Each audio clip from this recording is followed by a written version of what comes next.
G'day and welcome to episode 1 of JAWA Radio, an X-Wing podcast based in Western Australia.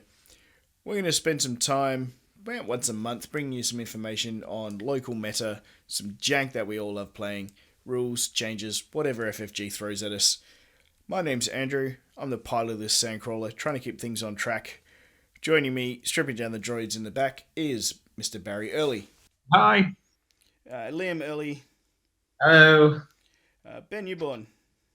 Hello. Mr. Matt Goodman. Hello. So, just a few guys in WA. The mission for this podcast is to basically discuss Western Australian X-Wing things. We're going to go through a bit of meta, the jank that we like to play over here, and what really, hits us over here. We're fairly isolated from the rest of the country, so we do our own thing, but we like to stick it to the rest of the country with a bit of trash talk in the middle. Yeah, because we fly skillfully, and all the rest of the country just do meta lists. Pretty much. We don't need meta. We have jank. Far better over East, so they can net list. Yeah. Our internet's so poor, we've actually got to think of things ourselves. Pretty much. We don't have list juggler. Neither does the rest of the world now. So, So we need a bit of who are we? So let's start with Ben. This is your idea, mate. So we'll start with you. Well, I'm Ben. I work at Good Games Rockingham. I've been around X-Wing for 3 years now since starting working there, but I've only really jumped in on V2 because it's cheaper and it looks far more interesting. I only play Rebels, mainly because of the fact I can only afford Rebels, and I bought a load for really cheap from someone. As for favourite ship, I still like my Art 170s. They took me to great heights in Albany, did really well. I got very lucky with my pairings, but only had to deal with one early through the entire tournament. Yeah, I know. I was expecting to have to deal with both of them when I was starting to do well. How'd you go in that game as well? Yeah, I lost, but remind me again where I came and where you came. Down. Yeah. So I won the battle but lost the war. Exactly. Star Wars films. I feel really awful at saying this. I'm not a huge fan of any of the Star Wars films. I'm not. Fit in well online. Yeah. But like, if someone says, "Oh, do you want to watch Star Wars?" I'll be like, "Is there something better on?" Right, get out. Next, we need a new co-host. We can't have this. As for my favourite ship in the Star Wars universe, I must admit, like, since playing V2 and Liam putting me onto Star Wars Rebels, I'm a huge fan of the Ghost. I think it's a really cool ship. I wish it had maybe 1 agility instead of 0, but it's a flying bricks with a little bit of ability, so I'm okay with that. Oh, my favourite... You don't know how obnoxious ghosts were in 1.0. I think you just made a lot of enemies. I never played version 1, so I don't... We let you off there then, Ben, only because you didn't really play a lot of first edition. Look, there's a K-Wing. Oh, that looks a cool ship. And then everyone sort of gives me the death glare, and I'm like, what do you mean? K-Wing? But why? It's not a K-Wing, it's the pilot. Yeah, but Miranda now is awful, so no one has to deal with her. I'll argue to the contrary, but okay, continue. Yeah, I'm with Matt. Miranda's still good. She's good, but she's not as good, I don't believe. But that's the same across the board. I think everything is vital. Yeah, every ability got a nerf, but every dial got an upgrade. That's what I felt happened. The thing from 1.0 that hasn't made the transition to 2.0 that I'm most happy about. TLT. Yeah, TLT for the sheer fact that it's it, and I don't have to deal with it. I don't have to deal with playing it myself, which I undoubtedly would have if it was as broken as it sounded. But it seems that everything that everyone has been saying, they really love the changes, and to be coming into a game where there's nothing other than Rexler that I dislike to the point of throwing it across, painting it in mean colours, etc. But everything's going to, them not wanting to print actual costs on the ships is brilliant, because it means that they can change it as needs be. People aren't going to have to worry about putting markers onto their ships and having to deal with all these FAQs and things. I think it's absolutely fantastic idea of what they've done. But as for playing Mantra, I'm so casual. I'm beer and pretzels. I don't mind flying things. The only reason I think that I've got a bit more competitive of late is because of the fact I'm spending a small fortune flying over east to nationals. I've got to try and get this game face on, because otherwise I'm paying a lot of money to play in the side events. Best competitive finish. Well, we touched on this earlier. One above Liam Early. Yes, that's right. Anything above an early is good, mate. In my first ever tournament. That's right. Second tournament. Okay, second tournament, but I don't count the ones on my home ground to being an actual. Oh no, because we had the Strats one as well, didn't we? Yeah, that's so. So the Strats one, the Strats one we won't talk about because I did horrifically in that one. So we'll move along. So I think it's someone else's turn to waffle on for a little bit now. Thanks, Ben. Let's go with Matty Goodman. Let's start with how you got into the game, your favourite faction, and you can see the list. Let's work down from there. Yeah, I got the list going. Matt Goodman started just after The Force Awakens came out for Christmas. Bought it for myself, and found a whole scene going on in Perth. Yeah. Favorite faction, definitely Rebels, but I do dabble in Imperial a lot. Favorite ship, it's got to be the 265. I was in love with Wes. I'm a bit sad he didn't make it in. Favorite Star Wars film, Empire Strikes Back, you can't go past.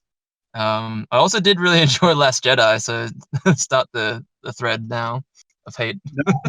No, man, I'm with you. Last Jedi was great. I really enjoyed it. Yeah. Start the hot debate. Let's go. I think we'll win. My favorite 1.0 list was probably, I'll go into it more. My best competitive finish was Miranda, Wes, and 2 A-Wings. So third place in Nationals. I'll talk about it more later. Thing that I'm not from 1.0 that hasn't made. Okay. I'd say that's tough. There's so much trash. I'm glad that. Oh man, I'm glad that. Let's see. I guess Nim. That was the last thing that I hated. Yeah. But I kind of bowed out when my son was born. So before Nim was nerfed. Yeah, Nim was fucking annoying. What, are we swearing? I don't know. We'll figure it out later, man. Whatever. Yeah. Playing Mantra. I'm definitely very competitive. But I do plenty of casual stuff. I've run Heroes of the Artillery Cluster and lots of casual league stuff as well. Like Epic Games, whatever. And yeah, Nationals, I destroyed about 12 Jump Masters in 2016 to get to the top 4. Only I lost 12? to Mike. Yeah, about 12 or so. Yeah, it was Dengaroos, triple Jump Masters, the original Deadeye, trash. Got knocked out by Jaren Foss in the round of 4. Spectacularly dive bombed on stream. Looked like a total scrub. Made 19th next year at Brisbane Nationals. And a slew of other tournament wins in Perth and all that.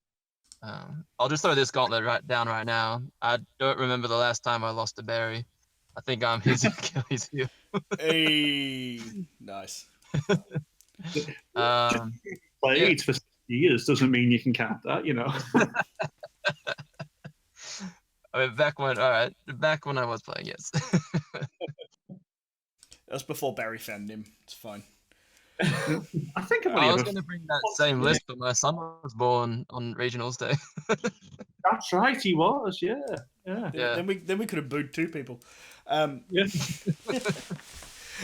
right. Speaking of Barry. Me. Yeah. All right, Barry. Yeah. Let's see where you're at, man. Let's get to know you. Well, I got into X-Wing because I was giving up on 40k.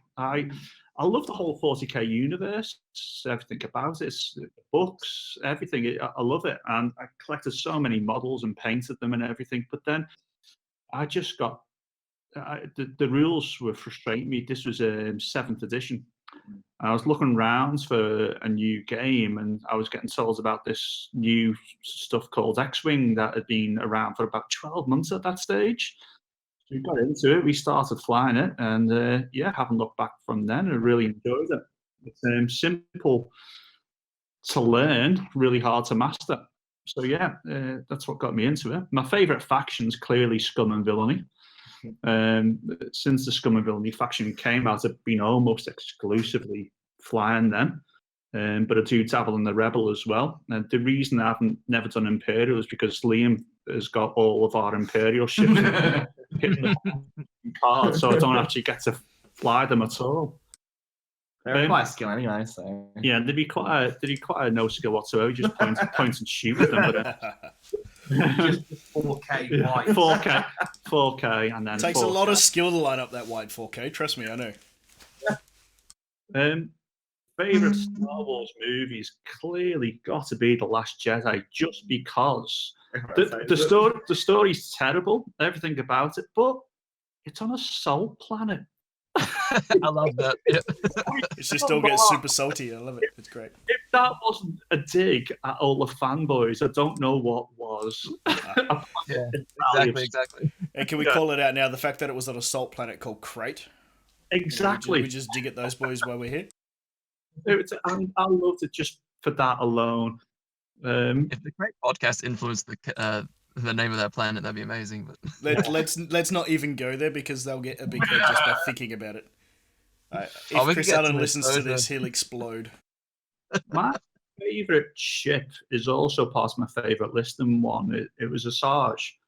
And the reason being is, it was, how long ago did you join up? 2 years ago? 2016. So 2016, we were going on a holiday, my wife and I, to New Zealand, and then on the way back we were going to Melbourne to watch Liam's passing out parade, and they were just about to introduce the new ships, and Asajj was one of them. So I bought Asajj and Ketsu, and I took them over to New Zealand with me, and I actually opened them up in New Zealand and flew them for the first time over. Nationals. And it was the New Zealand Nationals, and I came top 4. So since then, I was just flying then. So I called that list Cloud 9, if you remember, because it was I was having them at Pilot Skill 9, and they were on Cloud 9 because both ships had double glitter stims, so they were always on drugs. And It was a wonderful list. It was great. Oh, I loved it.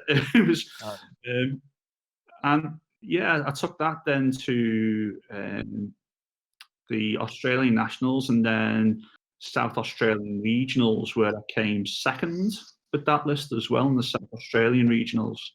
That's easily been my favourite list and my favourite ship. Things that I'm happy that I haven't transferred over has got to be the twin laser turret. I mean, that's one. The other one is the silly list like Nim Miranda, which it sounds bizarre because I flew that and won the WA regionals with it.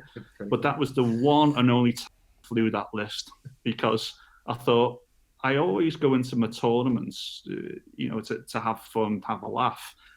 But it was getting annoying finishing top cut in the regionals and nationals and stuff, and never actually winning a damn thing. So I thought, it was the week before the WA regionals, I thought, bugger it, I'm going to actually take a net list for the first time. And I took Nim Miranda because it was clearly the strongest one. It was on a ridiculous tear at that time. Jeepers. But anyway, I took it down to Bunbury for the one and only practice, and the against some of the guys down there. It was just a friendly day, and it became an unfriendly day when I realised how ridiculously overpowered the list was. And I was fully expecting in the WA regionals to have half the field flying Nim Miranda, and it was hilarious when we were setting up for the day, and I said, "Has anyone else got Nim Miranda?" And when we realised I was in there, I had to stand up on the table so everyone could boo me. Quite right. Quite It's right. good fun too, mate. If I'd known I honestly thought there would be at least half a dozen to a dozen other Nim Miranda lists, and if I'd known, I would have stuck with Cloud 9. we actually talked the previous night that we thought there was 5 particular people we definitely thought were taking it, and so none of them took it. We were amazed.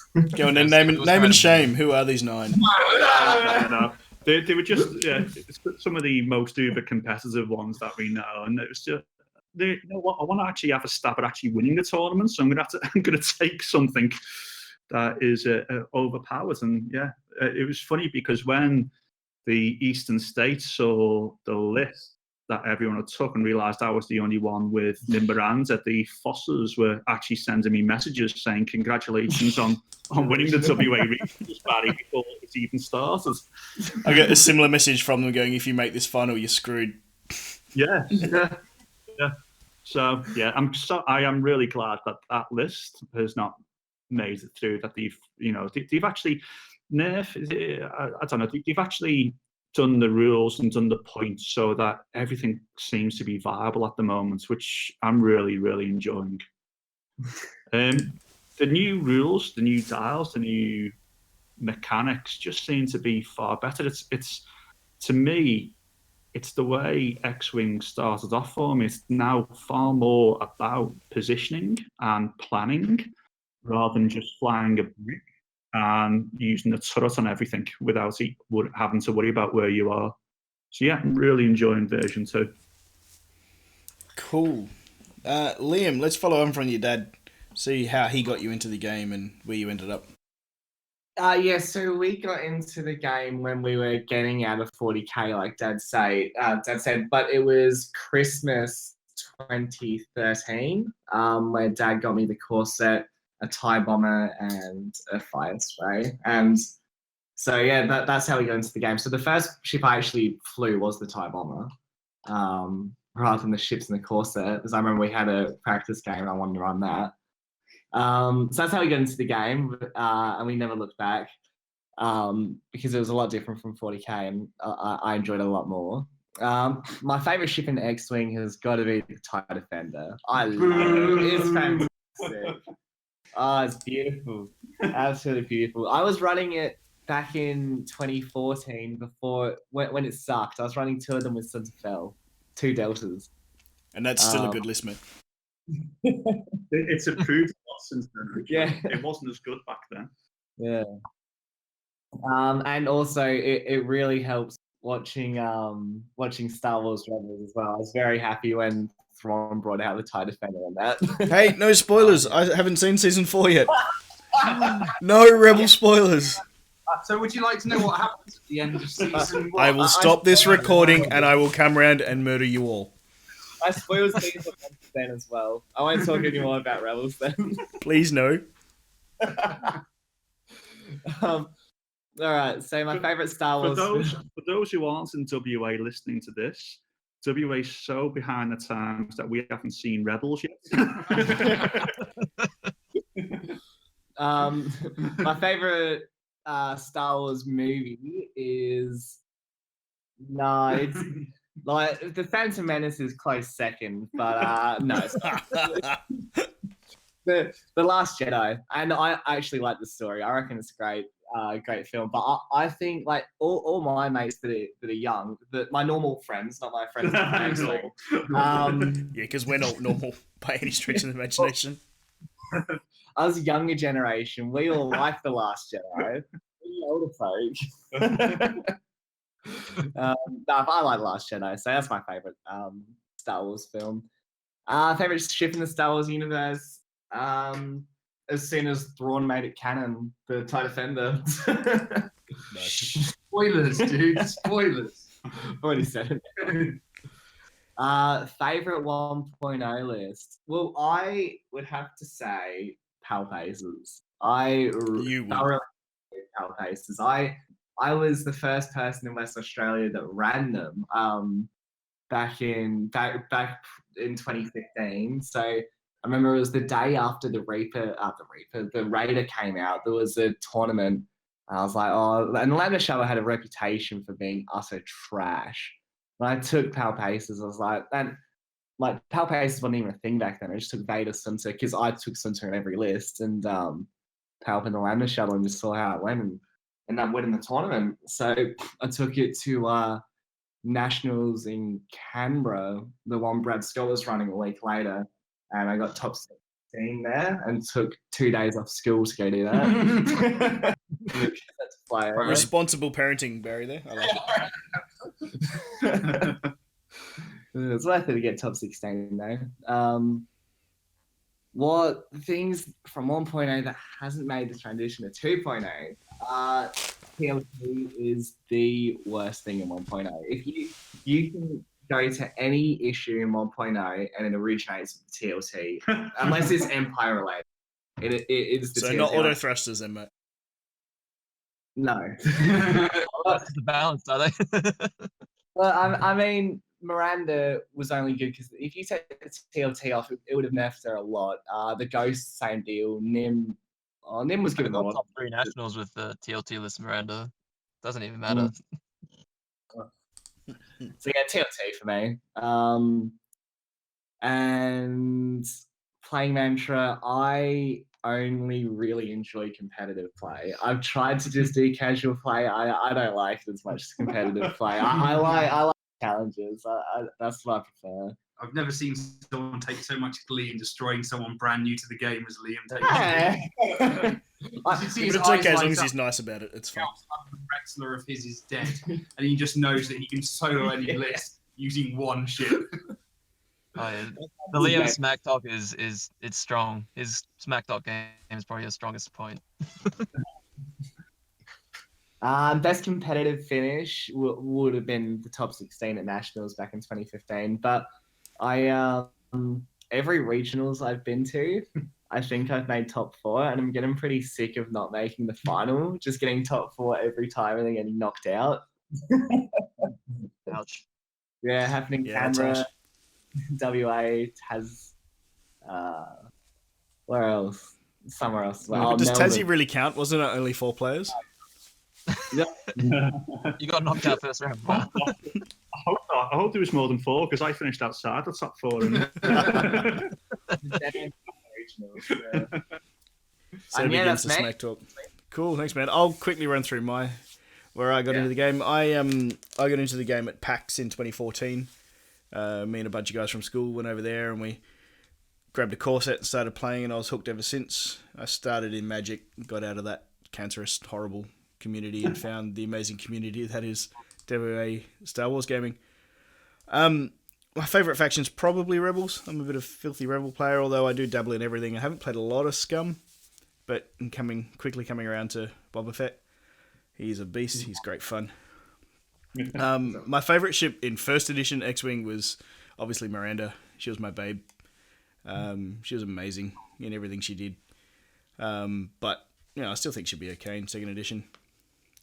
My favourite film is actually Return of the Jedi. I first saw that when I was probably 4 years old and was just in love with Ewoks and funny games, and that's where you get introduced to Star Wars, isn't it? It's when you're a young kid and those memories stick with you. It was great. The terrifying thing about it today that they must have killed and eaten someone the same size as Leia in order to be able to give her a dress. Yes. So terrifying that teddy bears have somehow destroyed someone, a female, and then just gone, we'll save the dress in case, I don't know. Just the in next case. few Yeah. eat. Actually, we don't want to eat and in fact want to give her the dress instead. I like it. But yeah, I really love the new, so far the new trilogy. I know it gets a lot of flack, but I like the storytelling in it, and cinematography is amazing in it. In all 4 of the new films. 3 films? 3 films that we've had so far. Oh no, there is 4. There is 4. Rogue One is an amazing war film set in a Star Wars universe. I mean, what more could you want in a film, essentially? It's great. My favourite 1.0 list was probably Pulp Defenders. I know. It was, call me a potato if you like. It was just great to fly. It was good to actually get them on the board competitively, and Pulp did all sorts of nasty things with them. And yeah, like everyone else, TLT can go take a flush. I abused the card like everyone else did, but I actually didn't like it. It wasn't a balanced card in the game. It did all sorts of horrible things to all sorts of horrible ships, and I'm glad to see it gone. Playing Mantra, I'm fairly competitive. I'd like to, when I rock up to a tournament, I like to think I get a good shot at winning it. So I'm going to try and bring a list. But then on a Tuesday or a Friday night up at Stratagem, I'm quite happy just to bring out a couple of X-Wings or Arcs or something to show somebody how to play the game, and I'm happy to play a casual game with somebody as well. So I take it casual. I'll take it casual until I can win something. But I never have actually won anything. Because my best finish is second at regional final table with Barry in the infamous Time Wizard incident. We'll just leave it there. But no, I've finished second at a number of tournaments, and I've won a couple of leagues, but never actually got to that, finishing a tournament on top. So hopefully that'll happen fairly soon. So that's me. That's us. That's me and my co-hosts in this Sandcrawler. We have one other member who will jump in and out from time to time, and that's Rob Blackstock. He's my my other tech involved with. We do all the streaming for Perth JAWAs, and are currently getting the tournament sorted. So he'll jump in when he can. He'll be in around. It'll be good fun. We could call him and get him in, but it is his wedding anniversary, so he might get in trouble. So what we're moving to now is we've all made the transition to second edition. I'm absolutely loving it. We'll go through just a bit of our first impressions with second edition and how everyone's kind of coping with it. And I am seriously struggling with the new dials. They are upside down and they're back to front, and it's doing my head in. The opposite of the dial covers, that's doing my head in a bit, but it's not too bad. Yeah. It's the dials are upside down, and I'm struggling, but I'm having a blast in the at the same time. Yeah. Once I settle on a list, I'll just convert them all to the dial cover plastic ones, so it'll be fine again. I've been using the plastic covers, and I haven't had any problems with using the covers. So I haven't used the proper dials because it is too confusing. You get set in a way, and then they just change it. Yeah. Maybe it was like a ploy by FFG to make us buy more plastic covers. Know about FFG? I'm going straight to Curl Paul, mate. Get on mine from there. Well, I actually like the new dial covers. I don't mind them. I'm not even going to the plastic ones. I quite like the cardboard ones. So. I was kind of hoping to like them because I was trying to save a bit of coin, but that's not happening. It's you see, Liam likes them because it's not really hard to do 4K. Yeah, you don't have to move it. Just because young people are better at adapting to change than the older folk, that's all. The one thing I really don't like about second edition is everything's square, all the different tokens. I don't know why, that just annoys me. I think I'm the only one, but like the 1.0, all the tokens are different shapes, like stress is triangle, focus is circle, whatever, all that stuff. Yeah, the square stress token's a bit odd. I like the whole triangle shape, but everything else seems kind of fine. I don't like the cloaking. I use the acrylic cloaking token still. Yeah, the new cloaking is lame. It's just a normal square instead of a big fat thing. Yeah, it gets lost on the table. I just can't believe you use first edition target lock. Yeah, if anyone has any issues with me using first edition target locks, I'll show them where the door is and they can take a walk. I'm with you. Yeah, I love my GG, my TT, my QQ. I've got a set of Minot locks and I absolutely love them, and I will use them as long as I'm playing this game. Oh yeah, those are great. Yeah. I used the It's got so much acrylics, so. I don't think anyone's going to have a real problem with it. I mean, there was a small issue down in Bunbury, wasn't there, with some... That was Stratagem. That Stratagem, was it? Yeah. I use the Onyx target locks now anyway. So. Yeah, they're really nice. Yeah, they are nice. I mean, it's that simple gameplay factor of, just don't be a dick. Like, if you're going to call someone on a target lock, which is an indication, and by the rules, it's literally an indication of a ship you have locked. So therefore, if I'm going to stick a red lock on my ship and a blue lock on your ship, or the other way around, whatever it works out to be, just deal with it. Hey, what are you using at the moment, Barry? Because last year at Nationals, I copied you and used Armada ships as my target locks, like Armada fighters. Yeah, they were good. Now I'm using the Onyx Squadron target locks. Yep. I'm looking around the playroom now, and all three of us have Yeah. the Onyx squadron. I was spewing at the store champs. They were the first things to go, and I missed out on set. I got like 15 shield tokens and no locks. I was a bit disappointed, but that's all right. Devastating. So, what are you guys' thoughts on the first couple of leagues we've got? So, we've got 2 different leagues in place in WA at the moment. We've got Good Games in Cannington running a standard unrestricted league where you can proxy anything just to get the head around the game. And then we have Strategy doing something a little bit more different, where we're doing a kind of team kind of jobby, where there's 2 players per team. One player's playing 2nd edition restricted format, and the other team member's playing unrestricted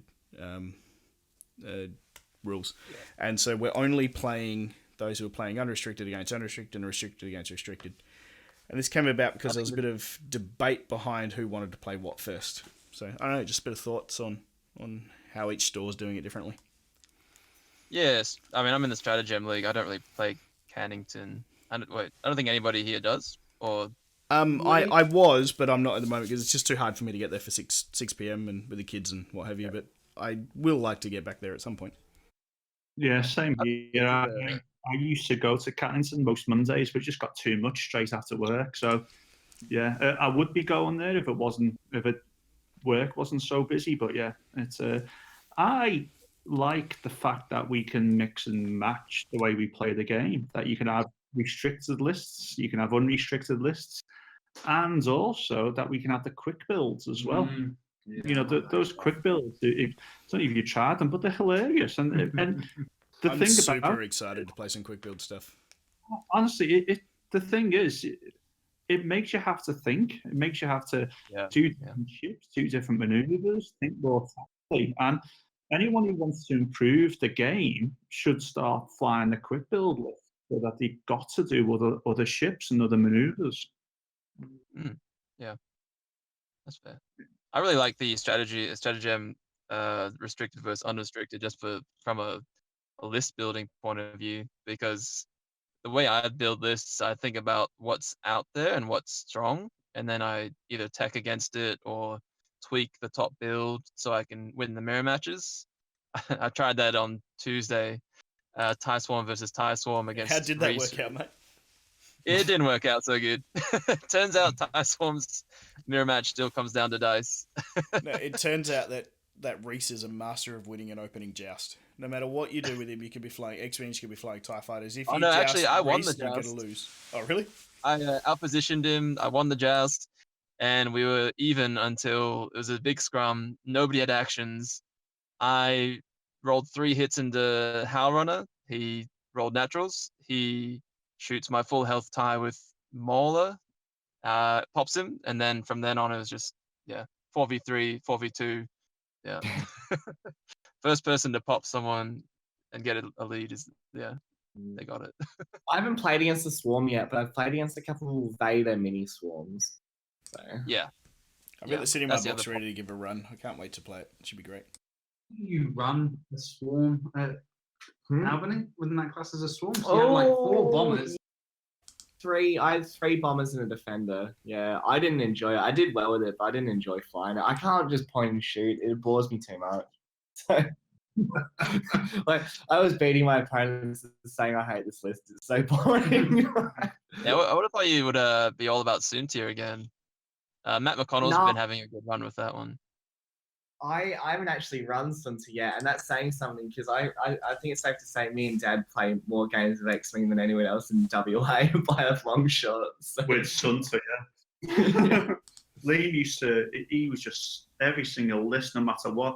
In fact, if Liam flew Rebels a couple of years ago, he would have tried to put Sunta in that as well. Yeah. Not only am I just focusing on Empire, I just focused on Sunta. He was great. I loved him. He is the ace of legend. Yeah. I think he's really good. Well, not godlike like he was, but I think he's quite good. But no one's godlike, which is what's so great except maybe Fenrir.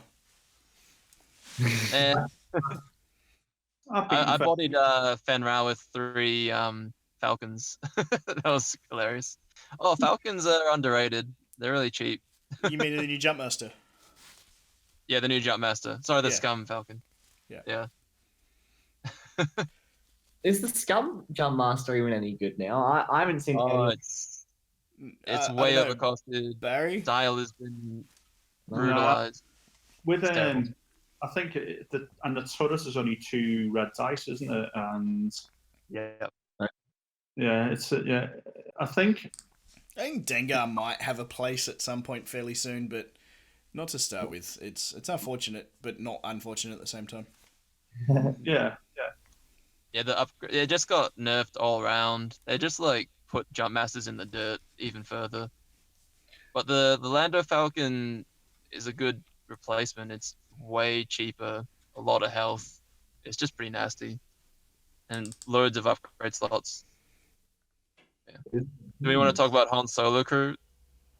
How ridiculous it is. Oh, Gunner, Han Solo Gunner. Han Solo Gunner on Boba Fett is just amazing. I love it. I've been playing a fair bit of Boba Fett, and he's just a beast. He's great. I don't understand how he's costed at that. It's like an unbumpable chain action into focus, no matter what. And I think that's the first thing to get the nerf bat is going to be that Boba Fett build. I mean, the Boba Fett build I'm running at the moment is, Han, 000, Debris Gambit, and a proton bomb, and it takes on pretty much anything. It's great. With I prefer the maneuverability, so because of that, I've tried the Han Gunner, but I haven't liked them because it stresses you, and then you've got to do a blue maneuver. For having lots more choice with my maneuvers, so I've not actually flown Han Gunner competitively. I thought you did. No, not Perceptive Co-Pilot. Perceptive Co-Pilot, I've been running, and the what was the gunner? The other gunner? Tail Gunner. Tail Gunner. Yeah.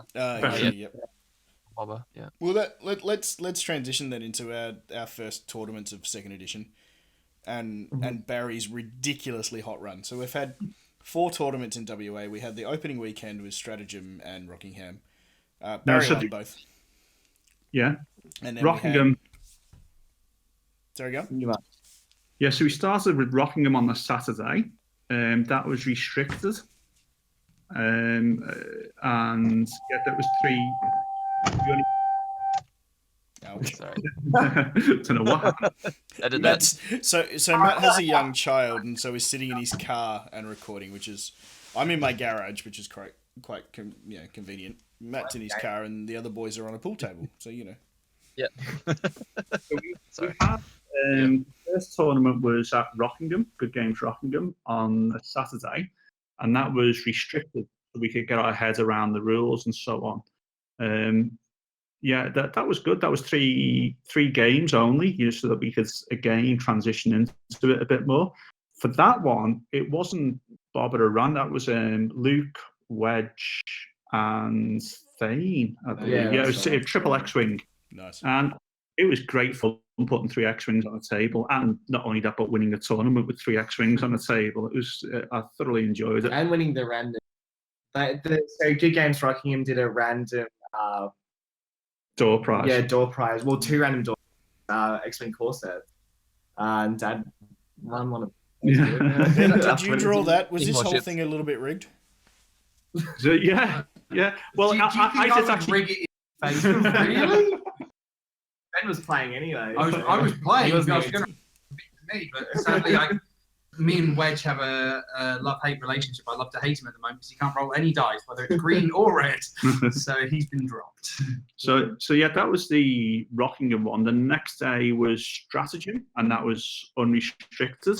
That was the first time I'd flown Bobbin and Guri in a tournament, and I thoroughly enjoyed the maneuverability of the 2.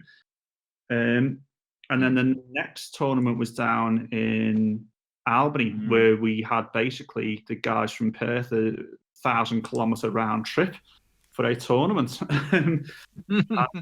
I ran Bob Aguri there as well, and I won that one, which sounds like the Bob Aguri mix-up has been doing brilliantly well. However, if you drill a bit further down, you've got to notice Josh Corcoran. And Josh had a great run. Well, Josh in Albany, he also won 4 games out of 4. He would have won the tournament if we'd done the half-point rules and the MOV and everything. If we'd done it the way it is now, he would have beaten me in that tournament. And then the tournament before at Stratagem, he won 2, lost 1. His only defeat was against me. And in that game, 5 minutes from the end, anyone looking at it would have said, "Yep, Josh has won this." And it really was one of those moments when dice completely changed the game. And I had Bobber on his last legs, shot out front and back. Everything he rolled hit, and everything Josh tried blanked out. And between Bobber and Guri, they took out 2 of his 3 Fang fighters in 1 round of shooting, I believe it was. And it completely changed the game right at the very end. Yeah, so anyone looking would have said Josh has won it, and then they would have turned around and came back. In fact, I think Reese was watching, and he came back and he was congratulating Josh on the win. And Josh said, "No, Barry's just won." He said, "How?" Oh, that's cold. So yeah, I think Josh's 3 Fang fights, I think they're brilliant. It's a solid list, and he's very good with it. Yeah, and he's well practiced with it. Yeah, he's great at manoeuvres. He's great at that opening engagements. He's got Fenra with elusive, Terok with elusive, and Cad Solus with elusive as well. So he knows exactly what he's not overburdened with a whole load of cards that he's got actions for. He's got it nice and simple, but very powerful. He flies it well. He's a good pilot. This is the guy who finished top 8 at regionals with a suboptimal Guri and a couple of M3As. Yeah, so, he does well with weird lists, but this is a solid list that he's doing very well with. Actually, Not to take away from this list, but I did beat it with 3 Jank Falcons. It was a hilarious game, though. That was an amusing game to watch. It was close. I'll give him that. I was having a pretty poor day at Strats. The first game, there were a few rules issues. Second game, I finally managed to get a win against someone called Bai. Don't underestimate him, man. He's a solid opponent. Yeah. I don't want to brag or anything, but I did go 200 to 100 against him. Fantastic. But it was the first time I'd met him, and he absolutely annihilated my list. But he's such a fantastic person to play against. It was so fun. I don't think I've laughed that hard in any tournament, and I'm coming from a GW background quite heavily. And I can easily say that was one of the most enjoyable games I'd ever had. So that's against Josh, not Bai. He is very apologetic and polite. He always apologizes for doing stuff. Yeah, it's fantastic to play against. So if anyone does play against him, try and play against him if you can, because it's just a great game to play. See, I've only played him once, and the whole time he's played X-Wing, I've only played him. That's why Josh is such a happy guy. Yeah, that's why I say happy. Yeah, anyone that doesn't have to play Liam's a happy guy. He had to play against my Lone Wolf Countess Ryad stealth device back in 1.0. That was the only time we ever played, so he learned what that ship could do. But no, it's because I keep getting sent to different states for so long. Yeah. So, since 2015, I've only gone to 1 WA regional. Everyone else has been in a different state. Yeah, I miss playing you, Liam. I mean, when I started, you just like slapped me around with my stupid rebel builds, and then I started getting good, and you disappeared.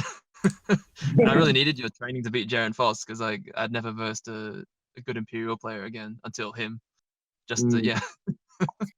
I kind of feel we need to form a support group, Rebels slapped around by Liam's Empire. There's probably quite a few people across Australia that would join. Yeah, it's a support group called this I number. think the Onyx boys will be in that. That's fine. Anything to beat up on Liam. It's great. The Onyx boys, the only thing they're good at is being mean to me.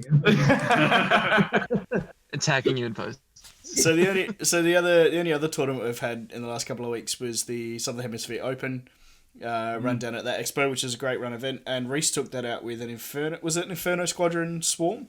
I can speak to this list because I basically stole it and then outbid him by 1 on Tuesday. Yeah, it's basically all the named pilots with the Swarm Tactics Wampa combo. So he shoots at 5. Hal Runner makes him shoot at 5. So it throws a ton of dice. And it's got the PS or initiative to back it up. It's pretty nasty, and in restricted format, I think it's just the go-to.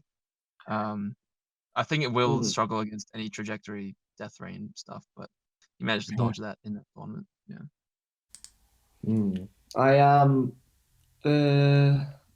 With Inferno Squad, like I would put Swarm Tactics on all of them. Like I know they all have initiative 4, so it'd be pointless. But then you chuck Hal Runner at 5, and then they start linking it all, so everyone shoots an initiative 5 because Hal Runner passes her initiative off.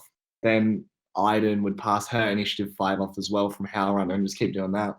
So I'd have the whole squad shooting initiative 5. I've got a new version where I just put crack shot on as many as possible and just buy the highest initiative ones, so you don't even need Swarm Tactics. I'm yet to try it out. I want to try it on Tuesday. Spoilers, but yeah. It's a good thing I'm running unrestricted on Tuesday, so I don't have to face it. That you could try it out on. Yeah. There is tournament on Sunday, which should be great at Cannington. So into current second edition lists. So there's a few bogeymen floating around, like the ridiculousness efficiency of Boba Fett is, I don't know. I'm quite happy to abuse it at the moment. There's a few I other. think the winner in Boba Fett is that white boost he's got now. That's awesome. Well, the fact that I can run him into a TIE swarm, stop 3 of them, and only take 2 damage on the way through. Yeah. Is a little bit ridiculous, which we'll find out on Sunday if it actually works or not. The other couple of crazy lists floating around, 7 tugboats. I mean, it looks ridiculously fun. Liam wanted to bring it up. Have you flown it, Liam? Has it got legs, or is it just a meme list?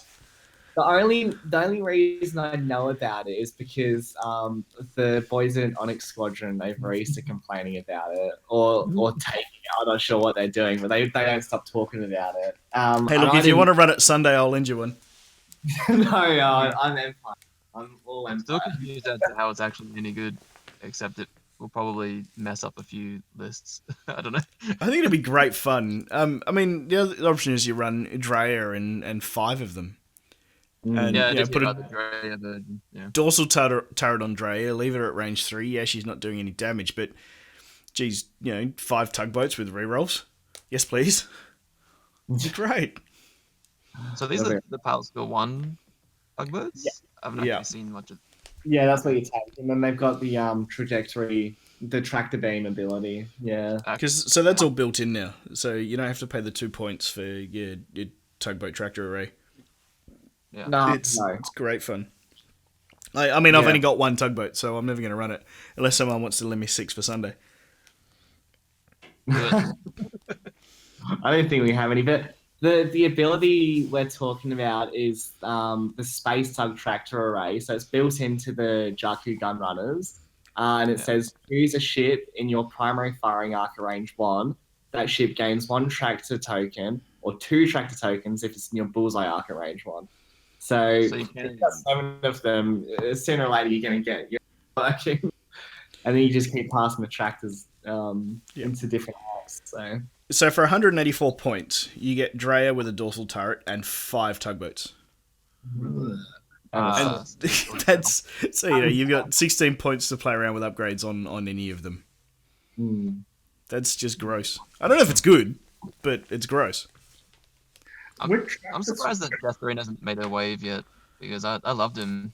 That was one of my strongest lists I played before 2.0 came out. I had Colonel Jendon, Death Rain, and Whisper, and Death Rain just did disgusting things to people.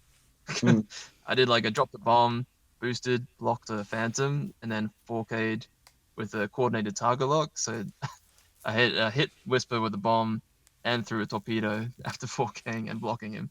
It was just amazing. Like the shenanigans you can do is almost like supernatural reflexes level. Yeah. But nobody's on it. Maybe I should shut up and just keep it to myself. But Yeah, don't go there, man. Yeah. The thing with the tractors now, I think I haven't seen it in action, the tugboats, but I can imagine what they're doing is I don't think it says that you have to pick an enemy ship to track them. No, it doesn't. Just any ship in your arcade yeah, range you can one. always do that. Yeah. So you can actually reposition your own ships. You can, but keep in mind they also get a tractor That's token. the one. Yeah, but that tractor token is only, it doesn't matter how many you get. Yeah, it's they don't still stack only, anymore. yeah, so it's only one reduction. So there is that. Ah, You can, yeah, so you're not getting reduction. If you've got 3 tractor tokens on a small ship, it's only 1 reduction in your agility. It's not 3. And you only get tractored once. You only get moved, barrel rolled, or boosted once. So I think, I haven't seen it run, but I suspect people are using it to reposition their own ships as well as the opponents. Well, I hope so, because if you just taught people something else they can do with it. yeah. And When I saw that, I thought, I could reposition my own ship without having to do an action. Yeah, it might be at the cost of a reduction in your agility, but if you're doing it cleverly, you should be out the opponent's firing arc. it is only I mean, an what, initiative the 1 5 though, so that agility? could be an issue. Yeah, but 5 that's hull. They yeah, just so, die anyway. so basically, you're doing a mini decloak then at initiative 1 because you'll fly your own ship into your own ship, barrel roll or booster, at initiative 1, and then carry on from there. Yeah, I see it blocking because you do like a 2 or 3 bank. If they've got 3 bank and they die, you do like a 3 bank, then you barrel roll it, you send another tugboat in behind it, and then you tractor it so it's done with pretty much a 3 barrel roll. So yeah, that would be pretty unpredictable. Yeah. I don't think it's got legs. I think it'll catch a lot of people out, and it's weird. But I don't think it's got. I know it did well. It won't win tournaments, I don't think. I think it may have won tournaments, hasn't it? I came second, I think it may Onyx have guys done. were saying. I do mute the chat. Yeah, Oh, the I've kind Onyx of given guy up on that didn't Onyx chat. Yeah. It's there and I check it every couple of days, but it's so degrading. It's just not worth listening to. I love it. Is Vader as good as people say he is? Supernatural Vader? He's straight up. I don't see the big deal in him. He's not great at all. Like Marek is such a much better.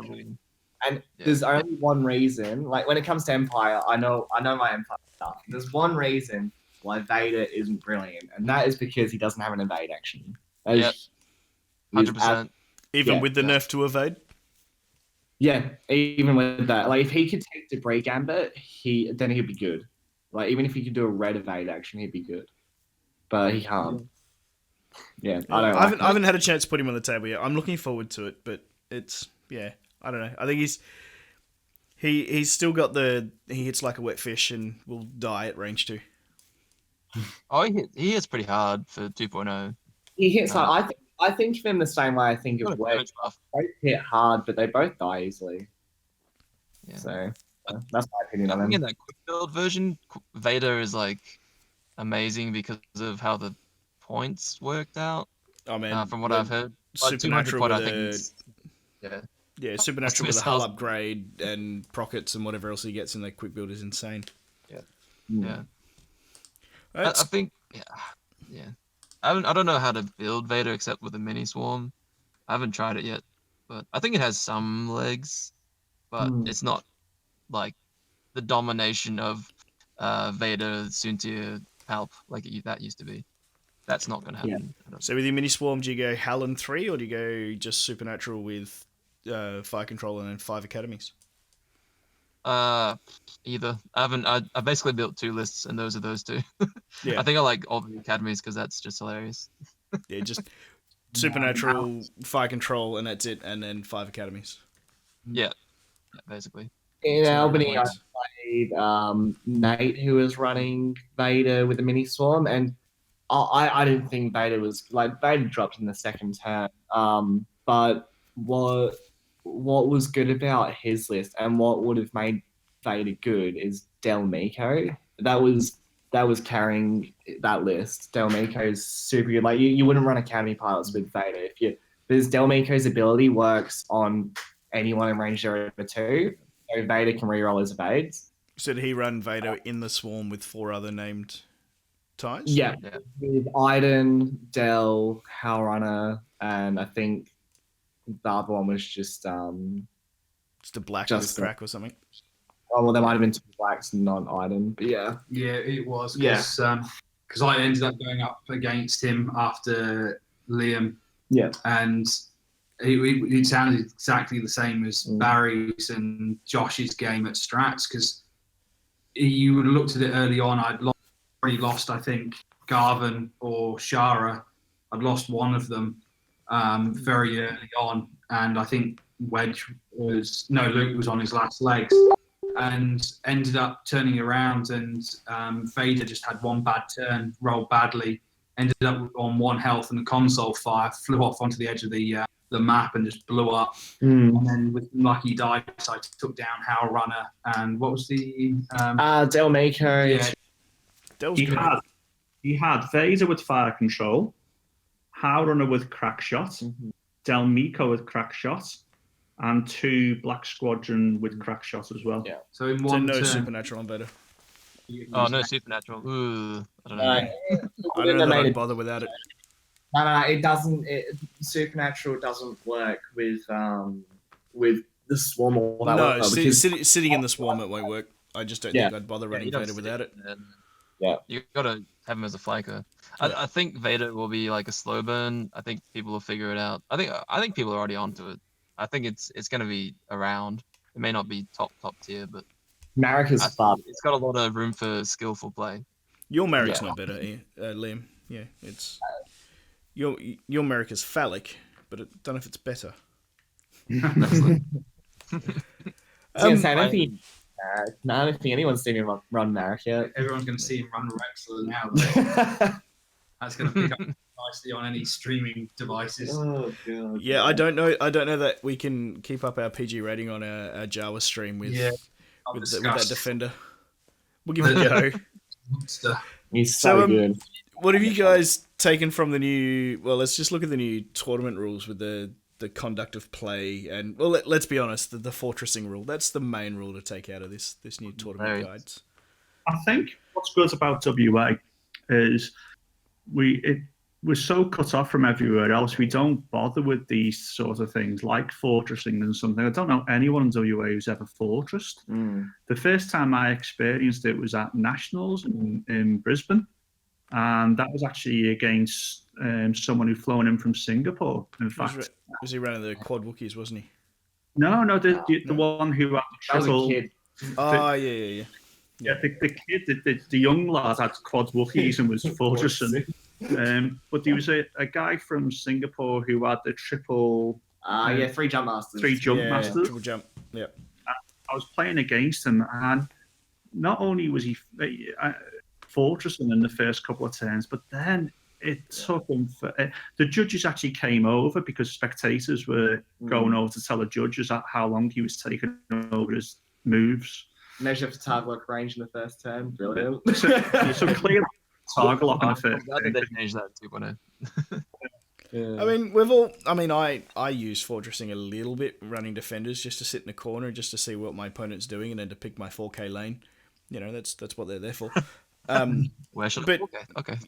You know, one or 2 turns is fine. I mean, it's not been a big issue, I don't think, in Australia. I mean, we're not Chris Allen, you know, fortressing triple key in the corner for 3 games in a row. So, you know, I don't think it's really going to bother us too much.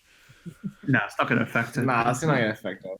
The only other really big thing to discuss in the tournament rules is the power of a marshal can essentially change tournament rules as he sees fit, which is quite good if that's how I read that properly. I don't know. What are your thoughts on that?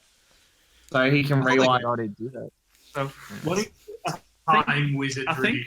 I think the good thing is because it's new, because 2's new, there's going to be things that people come out with because people are jerks. Yeah. They just try and abuse the rules for no reason other than they think they might be able to get away with it. And it can be really confusing in the height of a tournament, arguing the minutiae of a little tiny rule. So the fact that a marshal can come along and say, no, because I said it, so you can't do it. I think that's brilliant. Yeah, no, it kind of ties up all that. You just shut up and do what you're told kind of thing, which is good. Like Concord Dawn or whatever it is, changing a hit to an evade. Yeah. So, the fact that they had to specify that because a couple of people tried to have Concord Dawn rolling red die, the opponent rolling red dice at Concord Dawn, and then the Fang fighter changing one of those red dice to an evade.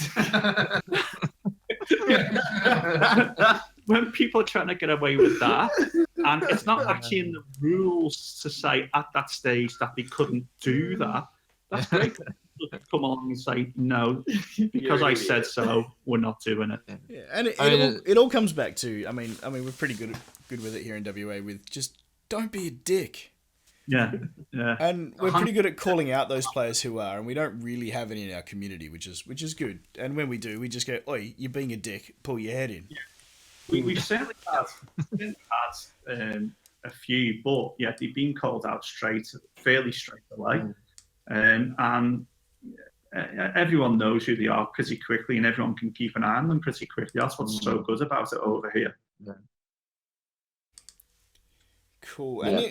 And the other thing to look at is the FFG released their thread on their forums this week with their official rulings on things. I haven't had a good chance to look at it. Most of it seemed fairly obvious. The only main one that kind of stuck out was the Dash and Han Solo kind of iteration. I'm trying to read through it now. And so does Dash work with the Outrider title? That's what I'm trying to figure out. Can I bring Dash and Luke Gunner and sit on a rock and get all the stuff and ditch my red token? It seems like win-win. Yeah. Well, I was going to say that I honestly have no idea, so I suppose it'd have to do with the... It says it. Oh, does it say that? Yeah, that's what it says. Oh, easy. It ignores the effect of obstacles, so yes, essentially Dash does work with the Outrider title from what we can gather with that, which is, I mean, say what you like about Dash and his price in 2nd edition, it's probably a good thing that he can fly his own ship thematically. I don't know, just a thought. I think also that because it is possible to make a ridiculously powerful Dash, that they've actually put in the tournament rules that you have to have two ships. Yeah, I'm quite happy to build a 180 point Dash. Yeah, 2 ships of maximum 200 points has come up in the tournament rules. But now you can't just do Cynthia Fell in a 130 point bid. You can't do Suntier in a 130 point bid, no.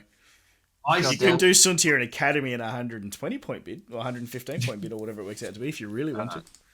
I think that Liam could just have Rexler and a huge bid. What would it be? 112 point bid or something like that? That's still only a 90 point bid. It's fine. And I still think that he could beat most people. Rexler's good. Rexler's real good. Yeah. Rexler is very good.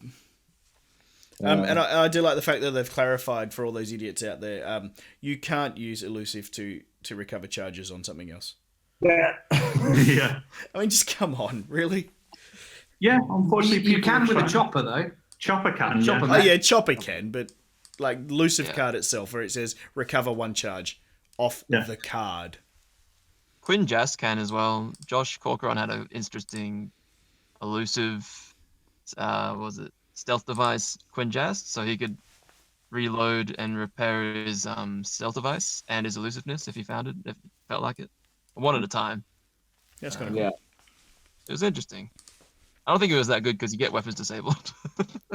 If you're out of the fight though, and you kind of go right, I can now reload and come back in with a fully loaded stealth device. Let's go.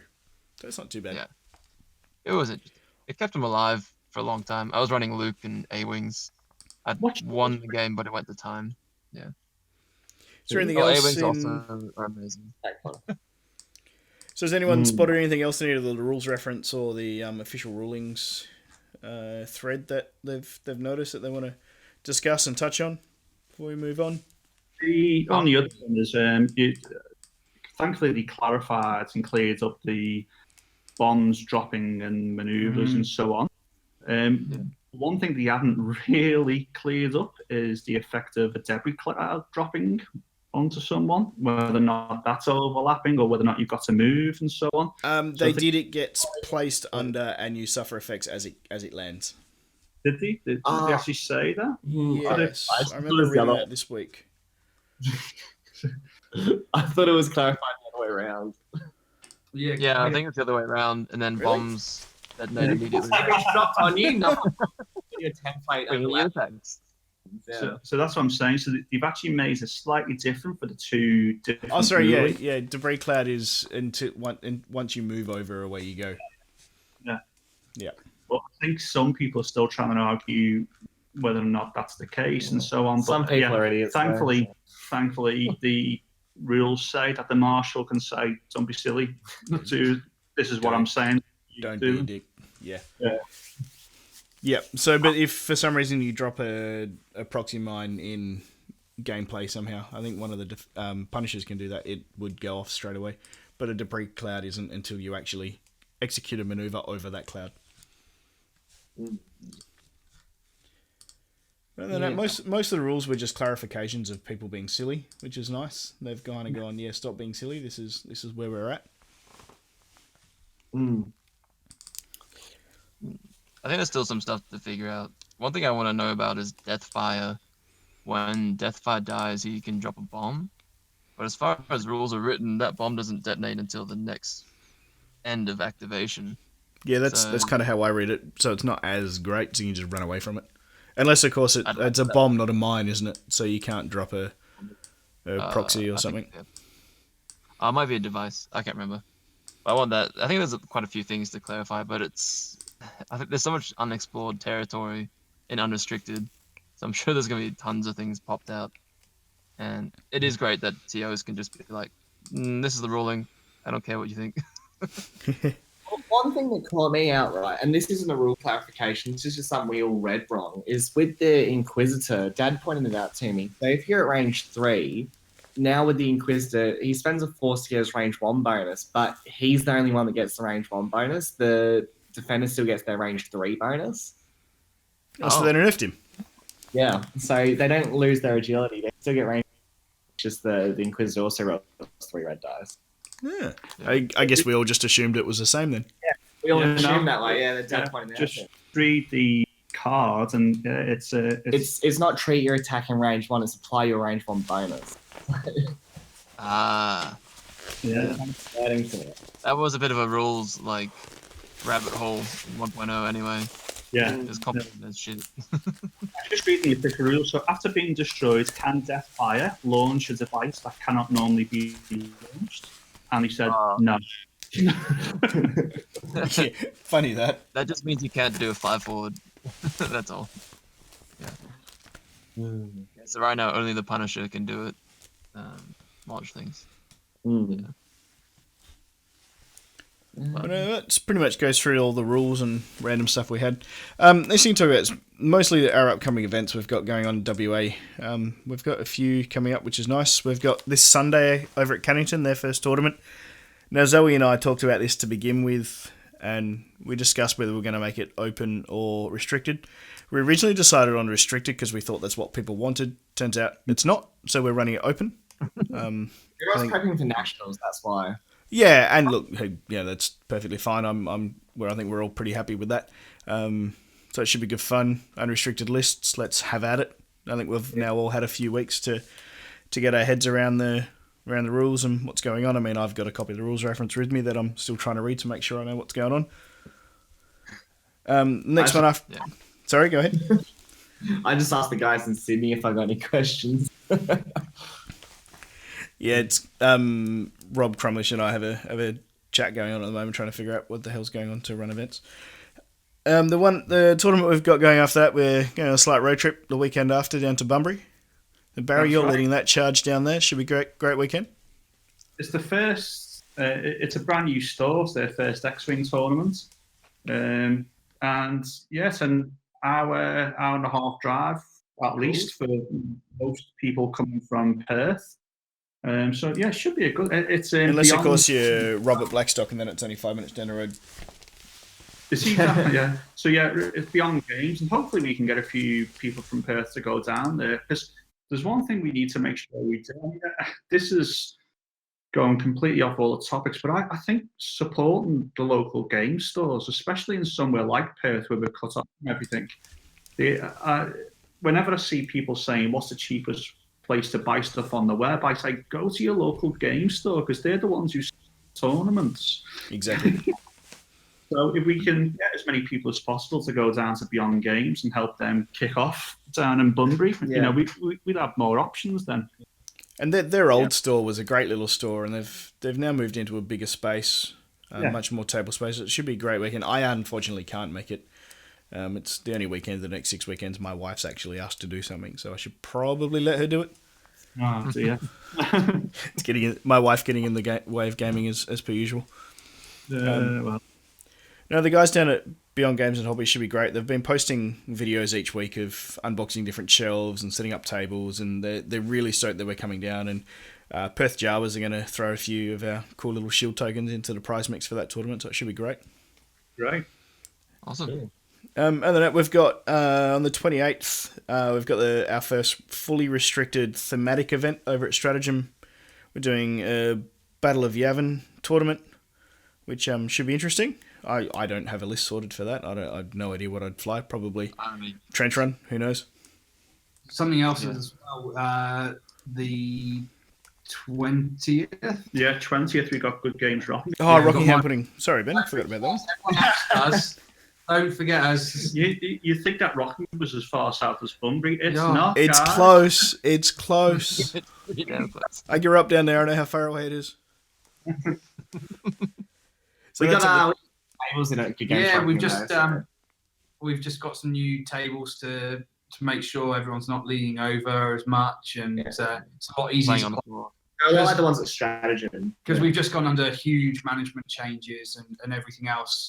My promotion to 2IC under an absolutely fantastic manager who gets on board with everything, and we're really wanting to put X-Wing. We need the numbers. We want to start running brilliant events like Mark does at Strats.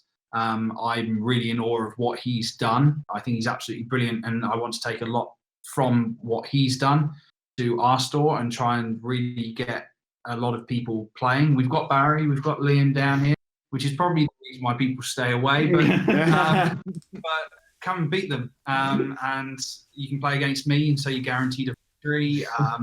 It's a really good... that bye guy. and we would absolutely love to see some brand new players here, and get the community really strong down south as well. So please come visit us. All the money for entry goes prize pool, and on top of that, I'm chucking a load of my personal money in for prizes as well, so we can get some cool trophies, medallions. Just random Star Wars merchandise as well. So it's going to be good. Good work, awesome. Man. Yeah, I've just looked through my calendar and realised I do have it in my calendar and I intend to be there. Huzzah! The only other event on, I'm going to blow my own trumpet for a little while, is an event that I'm organising is the JAWA Open. We're doing on the 17th of November. I'm really looking forward to this. It should be great. Rather than one of our local game stores who are all super amazing and super supportive, but we decided to go with a neutral venue. We're hosting it over at Osborne Park Bowls Club. Yeah. Yeah, essentially beer and schnitzels. Awesome.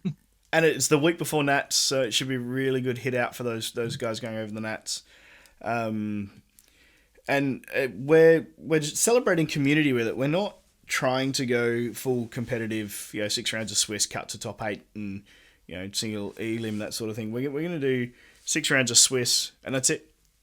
And then we're going to do lay all our prizes out on the table, and then we're going to do a snake draft and give everything away. I just want to get some maneuver templates because I keep eyeing off Barry and Liam's strats ones, but they won't have them. So JAWA Open one. Next best. So.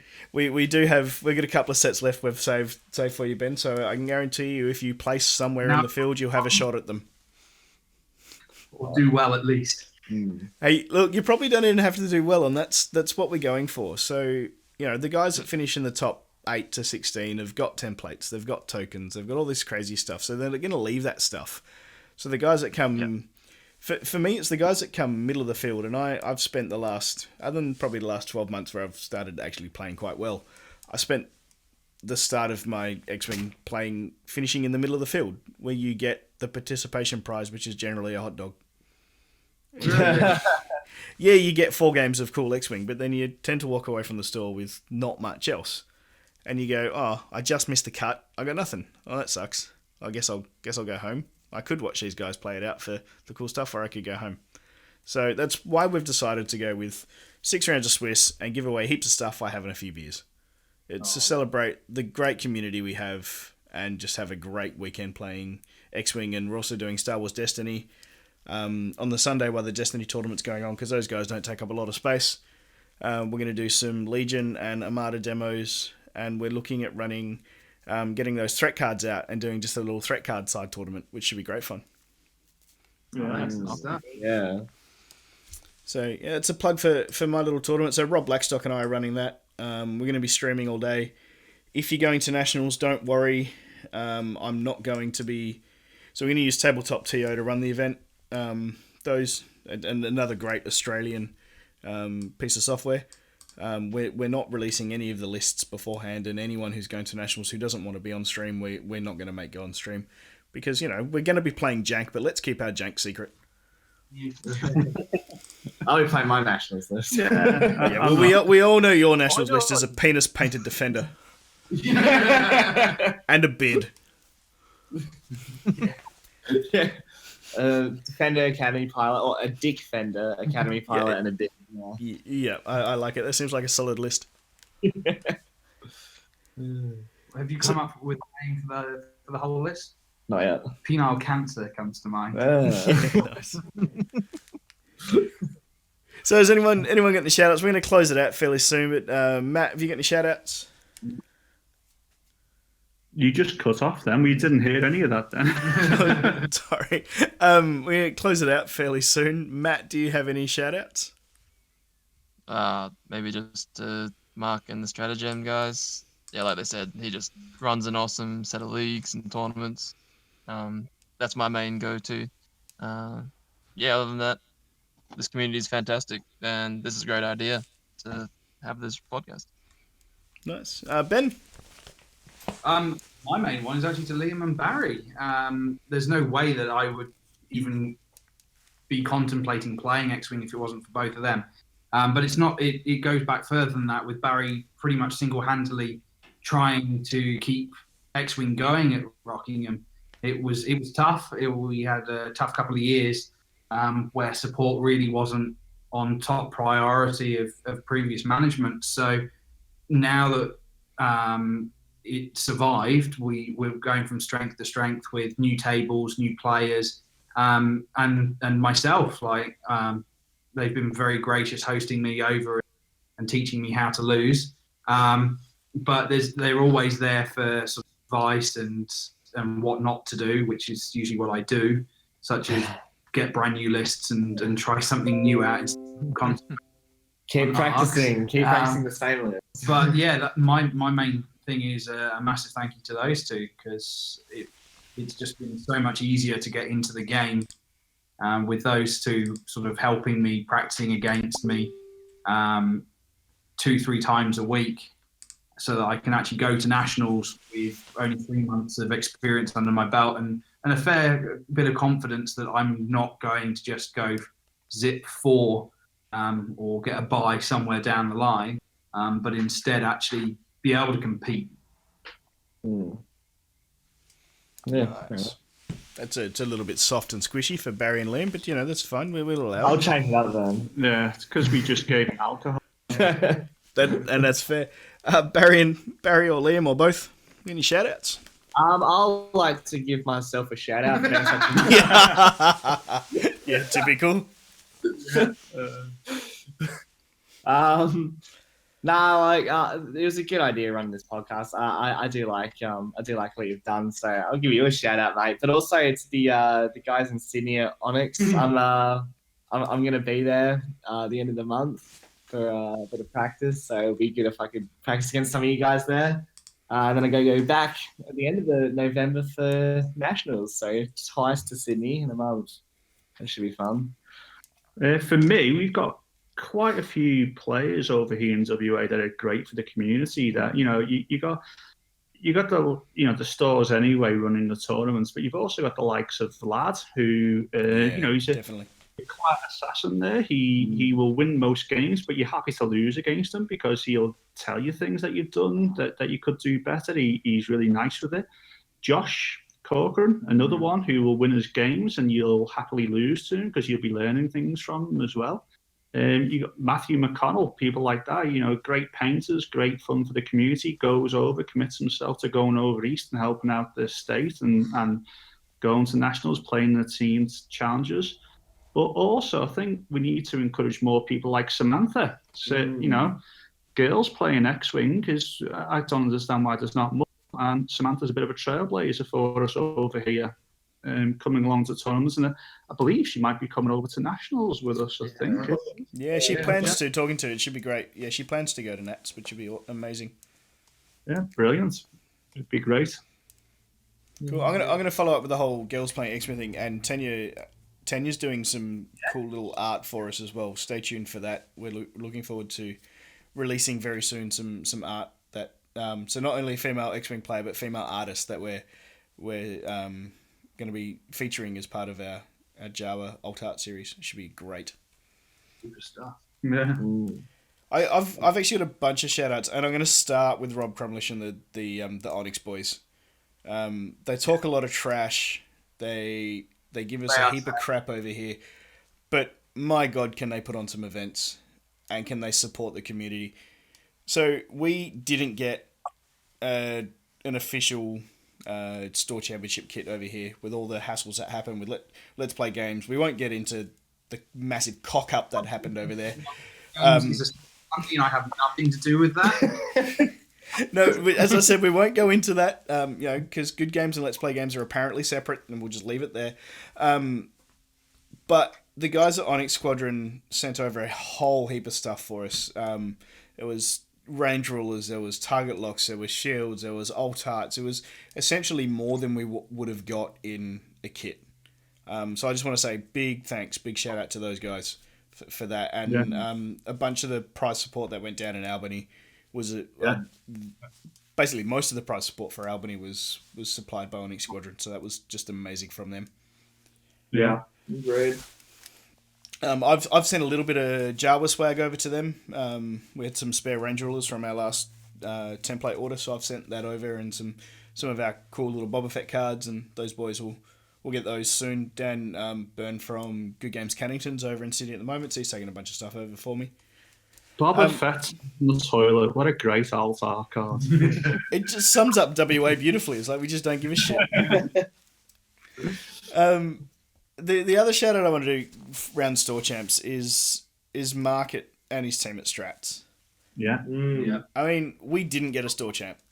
Like, it was cocked up. It was completely screwed. He went out of his way to make sure LPG got us something. Essentially we were told, oh, we've lost your kit. Too bad. And he went, no, that's not good enough. I've got 40 guys over here who want to play in a store champ. Give me something. So he got some stuff, some older kit stuff, which is cool. And then off his own dime went and made out a whole bunch of cool templates and a whole bunch of stuff. So I just want to say thanks to Mark and supporting us as a community. I think he does a great job. Nice, brilliant job, Mark. Yeah. Yeah, me and Dad are really happy with our templates that we got off him. They look fantastic. Yeah, they're super cool. And he's supporting us with some JAWA stuff. I mean, he sponsored our shirts, and he's also doing, I'll spoil it here, he's hopefully sponsoring some playmats that we're doing for Star Wars Destiny for the JAWA Open, which should be pretty cool.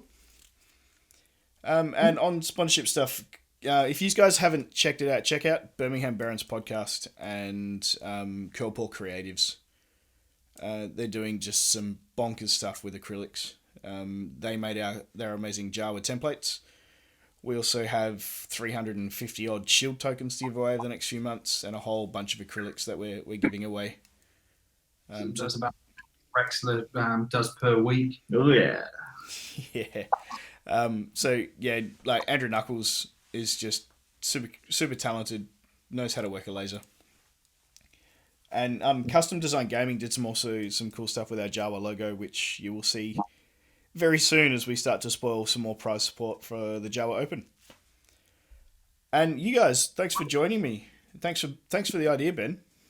That's all right. Yeah, thanks for getting this off the ground and getting for WA off the ground. The show was great. Yeah, thanks for having us. Should be good. So we're looking at doing this probably once a month. We'll definitely do at least one more before JAWA Open and before Nationals. We'll dig down into a bit more meta talk next time, and today was a nice little introduction to who we are and what we do and that sort of thing. Absolutely. Does anybody have any closing thoughts before we wrap it up? I try not to think, so Probably safer for all of us that way, mate. absolutely. No, I got nothing, mate. That's Alrighty then. So I'm Andrew. We've got Matt. We've got Liam, Barry, and Ben. You've been listening to JAWA Radio. Thanks a lot, guys. We'll catch you next time.